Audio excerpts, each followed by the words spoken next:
تنزل اللقطه بتجيني، اوكي، البيت مفلش، القاع دمار، نجيب بعد تفاصيل، تدخل علينا القنبله اللي راح تفجر اللغه العربيه كلها، راح تفلشنا، الله يستر منا ومن حكيه، اوكي. والله العظيم واسفه يا حيف. هاي الموصل ام الربيعي هيك يصير بيها. لك يا ام الربيعي، مكتبه الربيعي هي شنو ام الربيعي؟ ام الربيعين اسمها. يا ليت الشباب يعود يوما ولا اشوف الموصل هيك بعيوني والله العظيم. هسه انت مقهور؟ وش عليها؟ يا ليت الشباب يعود. انت بعدك شاب اصلا، ما لها علاقه الموضوع. انت المثل بدك تقوله ما له علاقه بقهرتك على الموصل. سمعت ذول الاقذار ايش سووا بالموصل؟ من هم؟ داعش اكو غيرهم اقذار ود اقذار؟ ايش بيهم؟ منعوا التلفزيون عن الستلايت بالشاشه. يعني هسه شنو بعد التلفزيون ما يطلع بالتلفزيون لو شنو بالضبط؟ يعني بعد ما ننبث لهم بالتلفزيون ما نطلع، خسرنا جمهورنا بالموصل. يعني شنو من عود البث الفضائي؟ ايه. ايش منتظر من شله قادره مثل ذولا؟ شو يسوون يعني مثلا؟ الله يا ربي. هسه احنا شلون يعني هذول جمهورنا نريد نوصل لهم شلون بالموصل؟ يحبون البرنامج يراسلوني دائما. الحل شنو برايك انت؟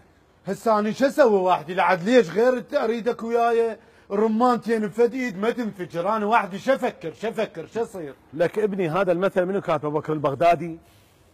لك رمانتين بالايد ما تنلزم. انت جاي مقهور ومفكر بالموضوع عبالي عندك حل، انا غلطان، انا مالتين. اقترحك اقتراح. المن تقترحني بالضبط؟ نركز على الانترنت بشغلنا وياهم. ها والله. وذولا داعش الاقذار من وقفوا التلفزيون مثلا هم اغبياء ما راح يوقفون الانترنت همينه؟ بهاي فاتتني. لحظه، هي لو بهاي حقك لو هاي فاتتني. بعدين بدي افهمك شغله، انت بالانترنت ما تفتهم، فلا تقترح اقتراح خاص بالانترنت. يا علاوي تعيرني انا شو اسوي بالانترنت؟ يعني موضوع لا اناقه لي به ولا جمل، شو اسوي به؟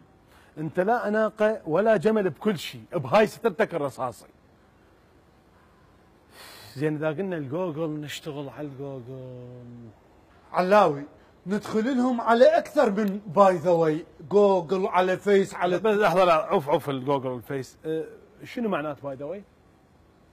يعني ايش تقصد انت باي ذا واي؟ ايش تقصد؟ يعني من كل الاماكن. لا الترجمه الحرفيه الباي ذا واي شنو هي؟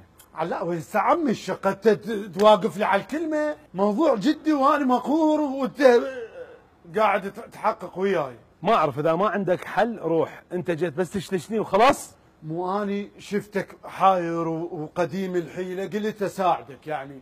يعني شو مثلا حيله مالتي مال السبعينات مثلا؟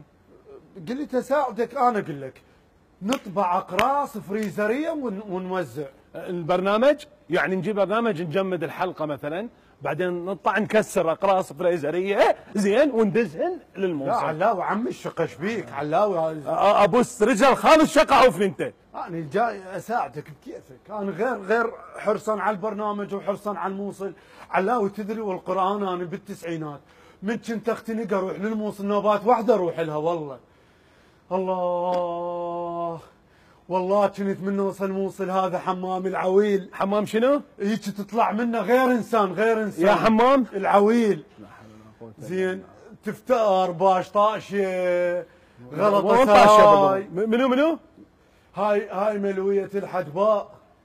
هم دمجوا الموصل وسامر سووا مدافته ماني. زين تفتر هاي مجمع الغابات الاستوائيه، لا هذا تنسى. امريكا اللاتينيه خبل هذا، ما تحس روحك بغير عالم. طبعا ايه. هسه وين كله صبات كونكراتيه خرب. لك ذولا الاقذار هيك يفترون بالموصل منن على ابوهم يابا حتى تجابهم للموصل. بقى انا عندي حل يخلصنا اثنيناتنا. تدري شو اسوي؟ تروح انت للموصل من هناك تبث. والله ما عندي مانع اروح لا صعبه. مو؟ والله صعبه.